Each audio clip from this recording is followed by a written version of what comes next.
नमस्कार, मैं हूं अंकुर और आप देख रहे हैं सत्यहिंदी.com। आइए एक नजर डालते हैं अब तक की सुर्खियों पर। बीजेपी ने गुरुवार को बिहार विधानसभा चुनाव का घोषणा पत्र संकल्प पत्र के नाम से जारी कर दिया है। इस संकल्प पत्र में 19 लाख नौकरियां देने का वादा किया गया है। घोषणा पत्र में एक साल में 3 लाख शिक्षकों की भर्ती शामिल है। इसके अलावा हर बिहारी वासी को फ्री कोरोना वैक्सीन देने का वादा भी पार्टी ने किया है। वहीं बीजेपी द्वारा 19 लाख नौकरियों के वादे के बाद सोशल मीडिया पर लोग सवाल पूछ रहे हैं कि जो लोग तेजस्वी के 10 लाख नौकरियों के वादे पर ये कह रहे थे कि इतनी नौकरियां कहां से दोगे, उन्होंने 19 लाख नौकरियों का वादा कर दिया है। बिहार में कोरोना वैक्सीन को चुनावी वादा बनाने के बाद बीजेपी बुरी तरह घिर गई है।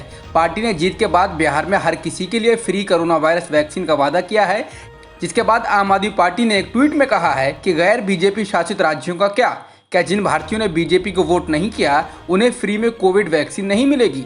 कांग्रेस नेता जयवीर शेरगिल ने ट्वीट किया है कि बीजेपी ऐसी अकेली राजनीतिक पार्टी होगी जिसे कोविड वैक्सीन लोगों को जान बचाने और उनके अधिकार के बजाय चुनावी लॉलीपॉप लगता है। ये लोगों का अधिकार है, कोई शर्त या चुनावी लाभ नहीं। बिहार में कोरोना वैक्सीन मुफ्त में दिए जाने के बीजेपी के वादे पर राहुल गांधी ने भी निशाना साधा है। उन्होंने ट्वीट कर कहा है कि भारत सरकार ने कोविड वैक्सीन वितरण की घोषणा कर दी है। ये जानने के लिए कि वैक्सीन और झूठे वादे आपको कब मिलेंगे, कृपया अपने राज्य के चुनाव की तारीख देखें। कोरोना वैक्सीन को लेकर हमलों के बचाव में सामने आए बीजेपी के आईटी सेल के प्रमुख अमित मालवीय ने कहा है कि बीजेपी का मैनिफेस्टो फ्री कोविड वैक्सीन का वादा करता है।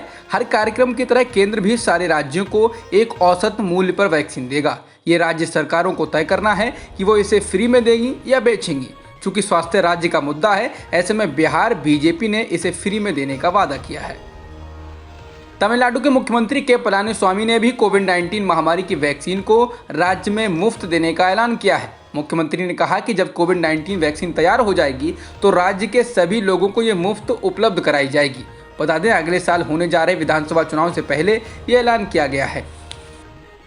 एलजेपी प्रमुख चिराग पासवान ने अब नीतीश कुमार को भ्रष्टाचार को लेकर घेरा है और दोषियों को जेल भेजने की बात कही है। उन्होंने ट्वीट कर कहा है कि विकास के कार्यों को क्रियान्वयन करने के लिए प्रदेश सरकार का ईमानदार होना जरूरी होता है। पिछले 5 साल में नीतीश कुमार के राज में अफसरशाही और 7 निश्चय में सिर्फ घोटाले हुए हैं। चुनाव के बाद सरकार आते ही 7 निश्चय में हुए घोटाले की जांच करवाऊंगा और दोषियों को जेल भेजूंगा।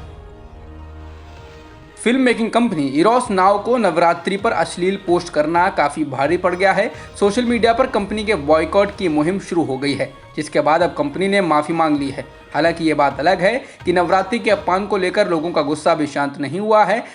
दरअसल कंपनी ने नवरात्रि को लेकर एक असभ्य पोस्ट किया था, जिसमें एक तरफ अभिनेत्री कैटरीना कैफ थी और दूसरी तरफ अभिनेता रणवीर सिंह। इस पोस्ट में जिन शब्दों का इस्तेमाल किया गया था वे बेहद आपत्तिजनक थे।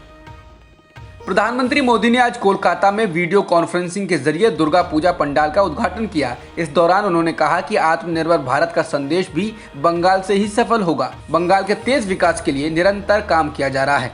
पीएम ने कहा कि नारी शक्ति सभी चुनौतियों को परास्त करने की ताकत रखती है। हर किसी को उनके साथ खड़े रहना चाहिए।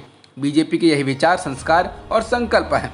बता दें, पश्चिम बंगाल में अगले साल चुनाव हैं और बीजेपी ने अभी से कमर कस ली है। भारत के प्रधान न्यायाधीश यानी सीजेआई एसए बोबडे पर किए गए ट्वीट्स के कारण अदालत की अवमानना की कार्रवाई झेल चुके वरिष्ठ वकील प्रशांत भूषण ने एक और धमाकेदार ट्वीट किया है। भूषण का ये ट्वीट भी सीजेआई बोबडे पर है और इसमें उन्होंने कान्हा पार्क के भ्रमण के दौरान मध्य प्रदेश की सरकार द्वारा उन्हें विशेष चॉपर दिए जाने पर सवाल उठाए हैं। भूषण ने ट्वीट में कहा है कि सीजेआई बोबडे मध्य प्रदेश सरकार की ओर से उपलब्ध कराए गए चॉपर में कान्हा नेशनल पार्क और अपने होम टाउन नागपुर गए। भूषण ने कहा कि ऐसे वक्त में सीजेआई ने चॉपर की सेवा ली है जब मध्य प्रदेश में अयोग्य ठहराए गए बागी विधायकों का मामला उनके सामने लंबित है और मध्य प्रदेश सरकार का सत्ता में रहना इस मामले में फैसले पर निर्भर करता है। टीआरपी स्कैम में अब 2 और टीवी चैनलों का नाम आ सकता है। मुंबई पुलिस अब उनकी छानबीन कर रही है। टेलीविजन रेटिंग पॉइंट्स यानी टीआरपी में गड़बड़ी की जांच के सिलसिले में गिरफ्तार किए गए 2 लोगों ने माना है कि उन्हें 2 चैनलों से पैसे दिए गए थे। पुलिस ने कहा कि उन दोनों में से एक हिंदी का न्यूज चैनल है जबकि दूसरा मराठी का मनोरंजन चैनल है। महाराष्ट्र सरकार ने फैसला किया है कि अब सीबीआई को किसी भी मामले में जांच करने से पहले राज्य सरकार की अनुमति लेनी होगी। जिसके बाद शिवसेना नेता संजय राउत ने एएनआई से कहा है कि राष्ट्रीय महत्व के मसलों पर सीबीआई को जांच का अधिकार है। हमें ये फैसला इसलिए लेना पड़ा है क्योंकि हमारी पुलिस की ओर से की जा रही जांच के राज्य के मामलों में ये हस्तक्षेप करती है। उन्होंने कहा कि महाराष्ट्र और महाराष्ट्र पुलिस के संविधान के तहत अपने अधिकार हैं और यदि कोई इन अधिकारों का अतिक्रमण करता है तो सरकार को ऐसे फैसले लेने पड़ते हैं। कोरोना वायरस महामारी के बीच वीजा नियमों पर लगे प्रतिबंध में अब जाकर कुछ ढील दी गई है। गुरुवार को भारत सरकार ने वीजा नियमों में ढील देते हुए विदेशों में रहने वाले भारतीयों और भारतीय और विदेशी मूल के नागरिकों को भारत आने की अनुमति दे दी है। हालांकि इसमें अभी एक नियम बरकरार रखा गया है। इसमें शर्त रखी गई है कि ये नागरिक टूरिस्ट वीजा पर भारत की यात्रा नहीं कर सकेंगे। महाराष्ट्र के उप मुख्यमंत्री अजित पवार कोरोना वायरस से संक्रमित हो गए हैं। इंडियन एक्सप्रेस के अनुसार उन्होंने खुद को होम क्वारंटीन कर लिया है। बिहार विधानसभा चुनाव में प्रचार के बीच कोरोना का संकट बढ़ता जा रहा है। बिहार के उप मुख्यमंत्री सुशील कुमार मोदी कोरोना पॉजिटिव पाए गए हैं। उन्हें पटना के एम्स अस्पताल में भर्ती कराया गया है। सुशील मोदी ने ट्वीट कर इसकी जानकारी दी है। भारत में कोरोना संक्रमितों का आंकड़ा 77,07,000 के करीब हो गया है और मृतकों की संख्या भी 1,16,000 के पार हो गई है। फिलहाल एक्टिव मामले 7,16,000 के करीब है। एस्ट्राजेनेका और ऑक्सफोर्ड यूनिवर्सिटी द्वारा विकसित की जा रही कोरोना वैक्सीन के ट्रायल में शामिल एक वॉलंटियर की मौत हो गई है। ब्राजील हेल्थ अथॉरिटी ने बुधवार को इस बात की जानकारी दी है। हालांकि वॉलंटियर की मौत के बावजूद वैक्सीन के ट्रायल रोके नहीं जाएंगे। समाचार एजेंसी रॉयटर्स के अनुसार ऑक्सफोर्ड ने आकलन के बाद टेस्टिंग जारी रखने की बात की है और एक बयान जारी कर कहा है कि क्लिनिकल ट्रायल की सुरक्षा को लेकर कोई चिंताएं नहीं है।